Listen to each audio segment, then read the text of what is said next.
नमस्कार, सत्यदर्शन न्यूज मध्ये आपले स्वागत आहे। मी पायल शहा। एक नजर टाकूया आजच्या ठळक घडामोडीवर। सोलापूर विद्यापीठाच्या युवा महोत्सवास थाटात प्रारंभ। आपल्या देशात स्पर्धा परीक्षा देऊन IAS IPS अधिकारी बनण्याचे युवकांमध्ये क्रेज आहे। आता त्यासोबतच युवकांनी स्टार्टअपकडे लक्ष केंद्रित करून आपल्या कल्पनाशक्तीला चालना देऊन छोटे मोठे उद्योग व्यवसाय उभे करून उद्योजक बनण्याचे स्वप्न अंगीकारावे, असे आवाहन सोलापूरचे जिल्हाधिकारी कुमार आशीर्वाद यांनी केले। अध्यक्षस्थानी कुलगुरू प्राध्यापक प्रकाश महानवर हे होते।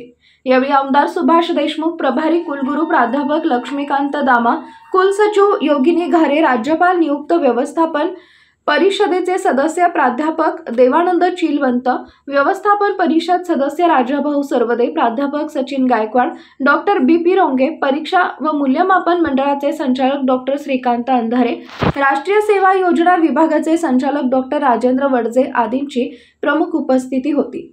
लोकमंगल संस्थेचे अध्यक्ष रोहन देशमुख यांनी मान्यवरांचे स्वागत केले। कार्यक्रमाच्या प्रास्ताविकातून विद्यार्थी विकास विभागाचे संचालक डॉक्टर केदारनाथ काळवणे यांनी यंदा या महोत्सवात 62 महाविद्यालयांमधून 1800 विद्यार्थी सहभागी झाल्याचे सांगितले। 4 दिवस चालणाऱ्या या महोत्सवात 39 कला प्रकारांचेही सादरीकरण होणार असल्याचं त्यांनी यावेळी सांगितलंय।